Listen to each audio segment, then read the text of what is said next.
I love you, Allah. And I'm going to end on this one story.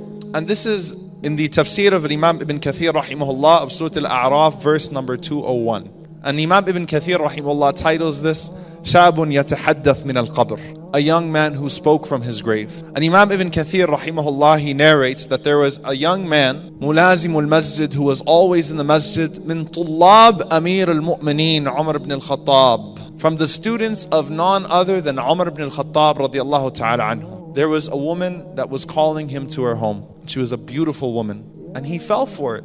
And that shows you, by the way, just because you're religious doesn't mean that you're not going to fall for these things sometimes. You might fall for them. It's not about if you fall for them, or it's not about how you fall for them or if you fall for them. It's about how quickly you get yourself out of the situation. So he followed her to her home. As he walked behind her, as she invited him into her home, as he walked behind her, تذكر قول الله, he remembered the words of Allah subhanahu wa ta'ala, and this is the ayah number 201 of Surah Al-A'raf. إِنَّ الَّذِينَ اتَّقَوْا إِذَا مَسَّهُمْ طَائِفٌ مِنَ الشَّيْطَانِ تَذَكَّرُوا فَإِذَا هُمْ مُبْصِرُونَ. Those who truly are conscious of their Lord. إِذَا مَسَّهُمْ طَائِفٌ مِنَ الشَّيْطَانِ. If they are tempted by a little touch of the shaitan. And again, it shows you that you're never absolved. Don't feel bad if you fell for this once or twice. Don't feel bad. It's about how you get yourself out right now. I know some of you are in these relationships right now, religious or non-religious. Shaitan got you. He touched you. He tempted you. He got you for a moment. He staggered you. He got you off your feet.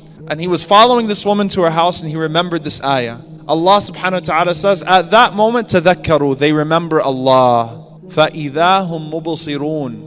So now all of a sudden they can see. You know, basar and basira are two different things. Basar, he can see right now, but he can't see. He doesn't understand he's not really seeing. Like some of you are looking at me right now, but you have no idea what I'm talking about. And some of you are extracting things from the words that I'm saying that even I can't extract, because the Prophet ﷺ said that sometimes the listener gains more or understands something more than the speaker. Some of you, because of your basira, because of your attentiveness, because your insight, you're getting things from this lecture that even I'm not getting. So Allah subhanahu wa ta'ala says, فَإِذَا هُمْ مُبْصِرُونَ. So he's following along, then all of a sudden, what am I doing? Astaghfirullah. He passed out. And the woman shut the door on him, and she left him sleeping in front of her door. He woke up and he started to cry, and he went to his father. And he told his father what he did. And his father said, and he was crying when he was talking to his dad. He said, I can't believe I did this. And he was shivering out of the fear of Allah subhanahu wa ta'ala. He didn't do it, he just was about to do it. But he caught himself. And his father said to him, Ya bunay, oh my son, what did you say, that made you stop? And he recited the ayah again to his father, and then he fell and he died. And this was a student of Umar ibn al-Khattab radiallahu anhu. So Umar ibn al-Khattab understood what happened.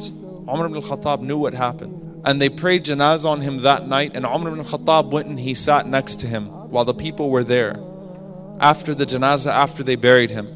And Umar ibn al-Khattab radiallahu anhu talking to a student. Imagine, what a humiliating way, right? What a humiliating way for my student to go out. This was a talib ilm, a student of knowledge, to the one who the Prophet ﷺ said, if there was to be a prophet after me, it would have been Umar. He was muhaddath, spoken to by the angels. He was a student of him, not a student of Omar Suleiman or a student of Abdul Nasir, Sheikh Abdul Nasir Jangd or Imam Suhaib Wab. He was a student of Umar ibn al-Khattab. And Umar ibn al-Khattab was heartbroken.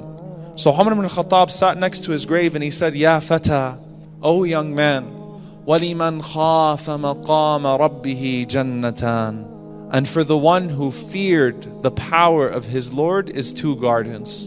And the young man spoke from his grave, a miracle from Allah subhanahu wa ta'ala. And he said, فَأَجَابَ الْفَتَى قَدْ أَعْطَانِيهَا يَا عُمَرْ مَرَّتَيْنِ. Allah has given it to me, O Umar, twice.